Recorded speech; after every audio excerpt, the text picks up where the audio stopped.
Foi isso que o Senhor ordenou que façam, para que a glória do Senhor apareça a vocês.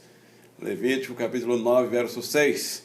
Queremos ver a glória do Senhor e por isso estamos saudando a você com essa palavra do Senhor Deus para os nossos corações. Bem-vindos à nossa reunião das promessas de Deus, que são grandiosas e preciosas.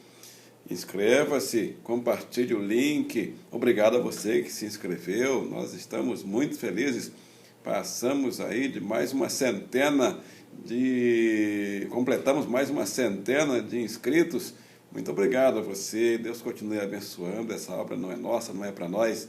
Ela é para Deus e é por Deus, para a glória de Deus. Aniversariante da semana, chegou o nome da nossa missionária Eneida Pimentel Mendes, dia 16, festa, missionária. Quero comer bolo, vamos ver aí quando vai ser o bolo. Muito bom, então nosso parabéns em nome de Jesus, em nome da sua igreja, querida igreja, nossa Igreja Batista Missionária do Rio de Janeiro. Receba os nossos parabéns. Dia 16, estará colhendo mais uma rosa no jardim da sua existência. Deus continue abençoando. Tem mais alguém completando aniversário aí na sua casa? Escreve aí o nome do seu querido, da sua querida nos comentários. Na próxima reunião faremos a festa. A nossa meditação de hoje está na Bíblia Sagrada, livro do profeta Jonas. Estamos estudando as promessas de Deus, buscando, garimpando as promessas de Deus na ordem dos livros da Bíblia.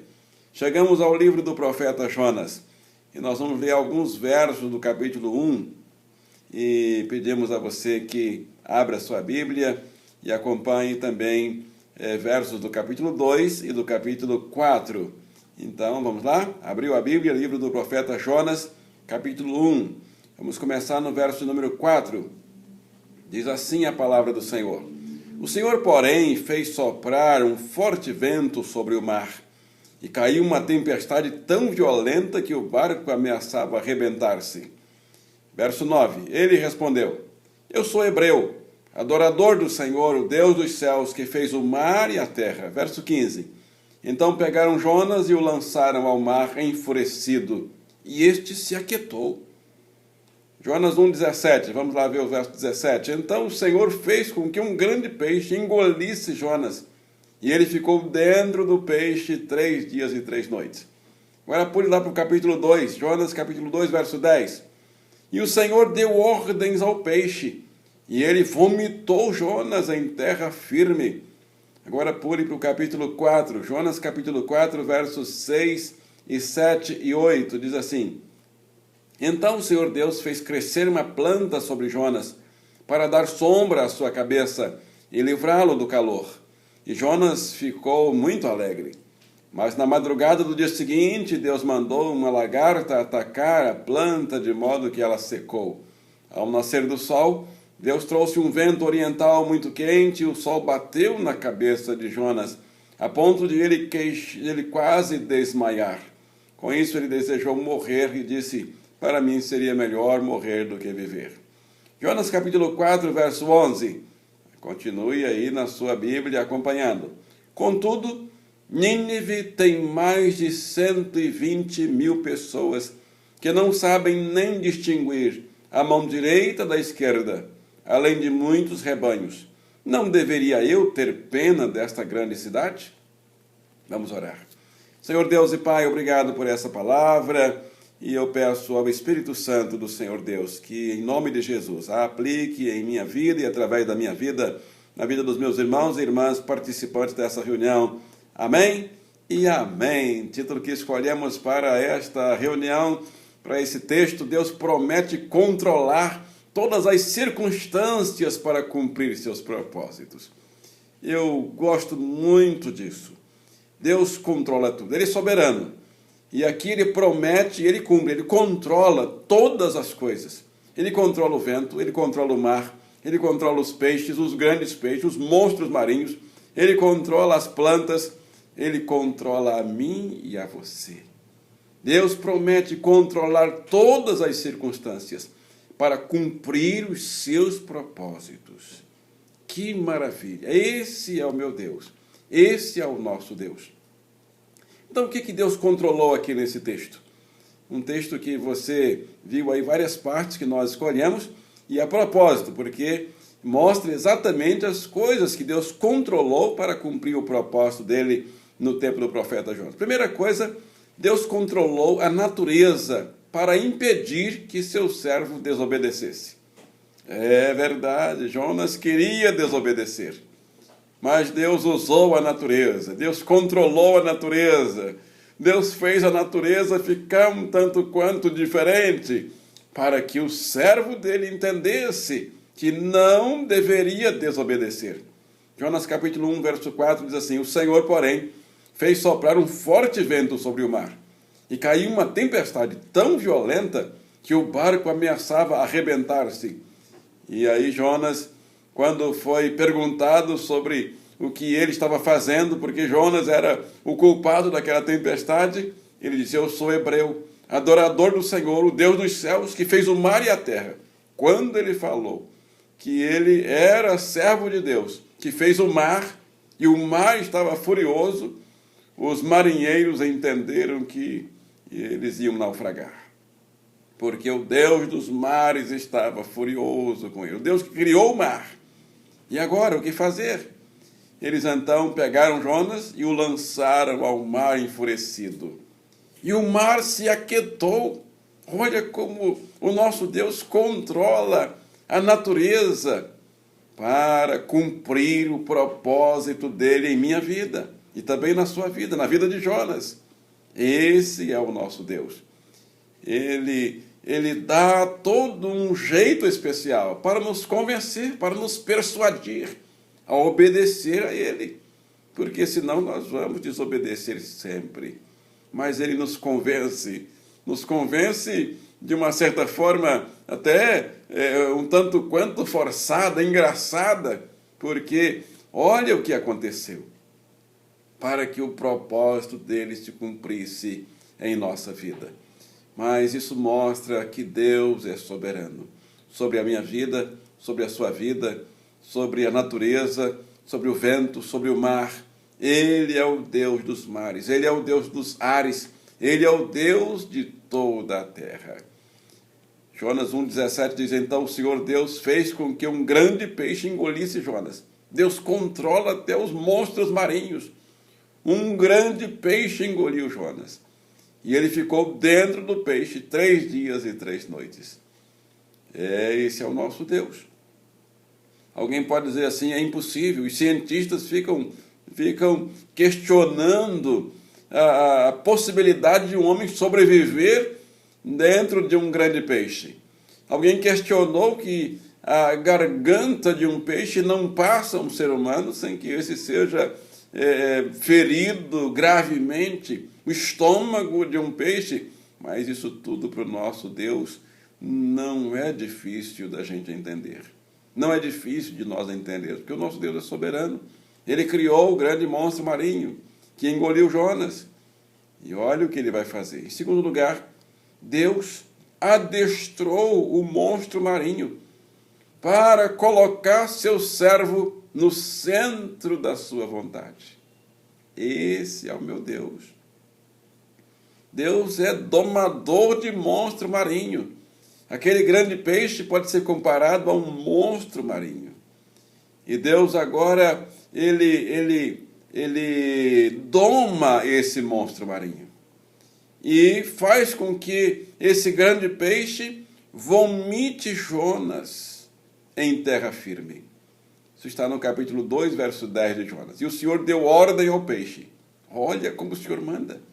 O Senhor é soberano. O Senhor promete controlar todas as circunstâncias para cumprir o propósito dele em minha vida e também na sua vida. Escute isso, meu prezado amigo, minha prezada amiga, meu querido, minha querida. Olha, procure ver que Deus está usando sinais para que você obedeça a ele. Não resista. Não continue desobedecendo. Volte-se para Deus. Busque ao Senhor. Aproveite enquanto o mar está calmo. Não espere o mar ficar revolto para obedecer a Deus. Não espere a coisa piorar, o vento se tornar mais forte, furacão.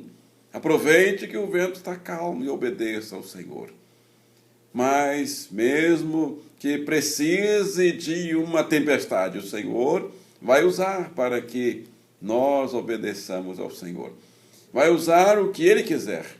Deus usou o monstro marinho, um grande peixe, para que Jonas ficasse 3 dias, 3 noites lá no fundo do oceano, e vivo. E Jonas orou lá no ventre do peixe. E após orar, se arrepender, decidir voltar e obedecer, Deus então dá ordem ao peixe, ao grande peixe. E ele vomita Jonas em terra firme. Deus usa todas as circunstâncias para cumprir os propósitos dele em minha vida e também na sua vida. Em terceiro lugar, todas as manifestações soberanas de Deus são a favor de vidas, são a favor de pessoas que Ele quer salvar. É verdade. Todo o trabalho de Deus, toda a soberania de Deus, todo o esforço e todo o poder que Deus tem, e Ele usa esse poder para que a minha vida e a sua vida seja salva e seja colocada no centro da vontade dele. O grande peixe vomitou Jonas exatamente no lugar onde Deus queria que Jonas ficasse. Jonas estava fugindo da presença de Deus. Pegou um navio para longe, para o lado contrário, onde Deus queria que Jonas fosse. Às vezes nós também tomamos o rumo contrário ao que Deus quer. Mas Deus dá um jeito de nos trazer e nos colocar exatamente no lugar onde Ele quer. É melhor assim. Eu quero que Deus faça isso comigo. Eu quero que Deus faça isso com a minha família, com a minha esposa, com os meus filhos, com a minha descendência. Você quer? Então é orar ao Senhor. Jonas capítulo 4, verso 11 diz: contudo, Nínive tem mais de 120 mil pessoas que não sabem nem distinguir a mão direita da esquerda, além de muitos rebanhos. Não deveria eu ter pena dessa grande cidade? Então, todo esse trabalho de Deus, todo esse poder que Deus manifestou na história de Jonas, foi em favor de 120 mil pessoas que Deus queria salvar, que Deus queria trazer paz, que Deus queria abençoar, que Deus queria transformar. Deus quer transformar você. E Ele está usando todos os recursos que Ele tem, porque Ele tem todo o poder e toda a autoridade no céu e na terra, para que eu e você estejamos no centro da vontade dEle. Eu quero concluir contando a história de alguém que falou que está testemunhando de um conhecido dele. Então a pessoa dá o testemunho de um conhecido dele. Não é conhecido meu a pessoa, mas a pessoa que contou essa história falou assim, abre aspas: um conhecido meu foi por muitos anos uma vítima da bebida alcoólica. Perdeu por completo o respeito próprio. O hábito de beber tirou-lhe amigos, posição, saúde, tudo neste mundo. Ele perdeu tudo. Somente sua consagrada mãe continuou amando-o e rogando a Deus por ele. O pobre homem sempre se esforçava para melhorar, para mudar, para se reformar, se regenerar, mas acabava sempre caindo, sempre voltando ao mesmo copo, ao mesmo vício. Apesar de ter nascido num lar de cultura avançada, quando sua saúde lhe faltou, o seu espírito se enfraqueceu. E ele então não teve outra saída a não ser procurar um asilo onde pudesse se abrigar e se alimentar. Mas Cristo estendeu sobre ele a sua misericórdia. E alguém lhe perguntou certo dia lá no asilo: o senhor quer reformar-se verdadeiramente? Prontamente ele respondeu: quero sim, mas não há esperança. Baixou a cabeça, muito triste. E a pessoa diz: já pediu auxílio a Jesus Cristo? Ele diz: não. Depois de ouvir de Cristo. Porque a pessoa que perguntou para ele falou de Jesus Cristo, que transforma, que trabalha em favor daqueles que esperam nele, buscam a ele. Os dois ajoelharam-se e oraram. Primeiro o crente, depois o pobre viciado. Nessa hora, ele recebeu não somente um novo propósito, mas também o poder purificador para vencer as tentações. Foi convertido, completamente mudado. Desapareceu, ele conta, desapareceu o meu apetite pelas bebidas alcoólicas e nunca mais desejei beber. Este regenerado, como prova de gratidão a Deus, dedicou-se a ajudar outros que viviam nos vícios. Para mim, esta conversão foi um milagre, tanto quanto qualquer outro operado pelo Senhor Jesus nas Escrituras, como esse do profeta Jonas, onde uma cidade inteira se penitencia, se arrepende, proclama um jejum, o rei da cidade, todos jejuaram para que todo o mal que já estava determinado contra aquela cidade fosse desviado. Jonas 4,11 diz: contudo, Nínive tem mais de 120 mil pessoas que não sabem nem discernir a mão direita da esquerda, além de muitos rebanhos. Não deveria eu ter pena dessa grande cidade?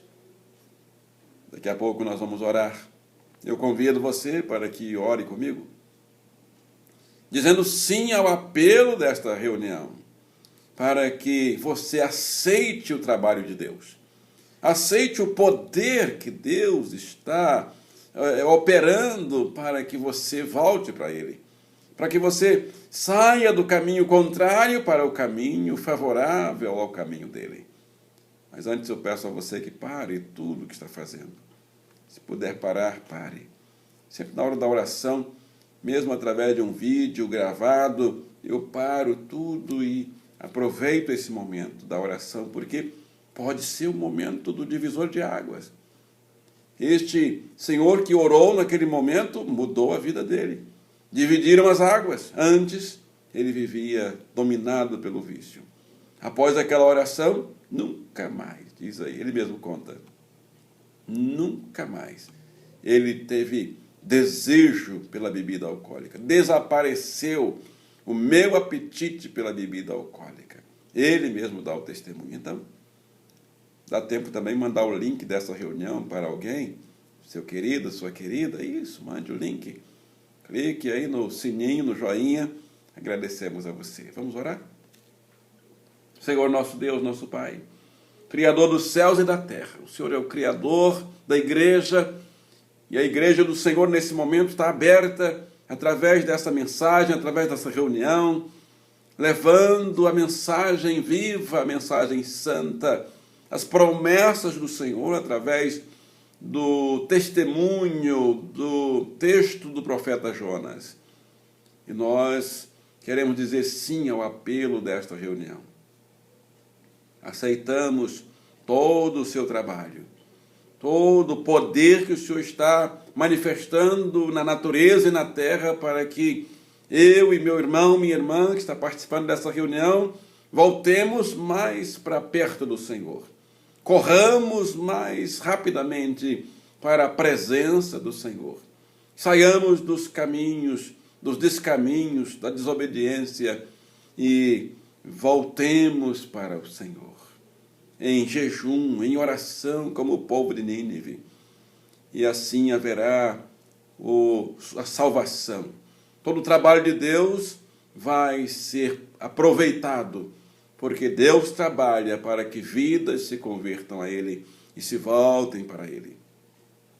Pai, nós queremos também interceder por tantos enfermos, tantos que ainda estão nos hospitais, Senhor, os centros de hemodiálise, os centros de quimioterapia, os centros ortopédicos, os centros psiquiátricos.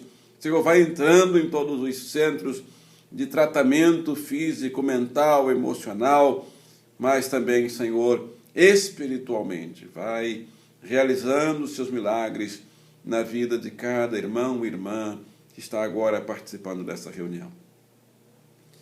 Peço também a abertura de porta de emprego para aqueles que estão aguardando no Senhor uma porta de emprego na sua profissão, na sua área. Peço pelo comércio e a empresa que está passando dificuldades. Dá, Senhor, um renovo para esse empresário, para esse industrial, para esse comerciante, abençoando, trazendo um renovo para a sua empresa, para a sua indústria, para o seu comércio. Senhor, não vou parar de pedir um avivamento espiritual para a nossa igreja. Um avivamento que traga as almas para povoar os céus, se convertendo, se penitenciando, para povoar os céus e abençoar a nossa igreja. Almas convertidas, vidas aqui na Rua do Senado, nas ruas, no entorno do nosso templo. Senhor, nós queremos esse avivamento. Sonhamos com esse avivamento, que traga conversões de almas às dezenas, centenas e aos milhares.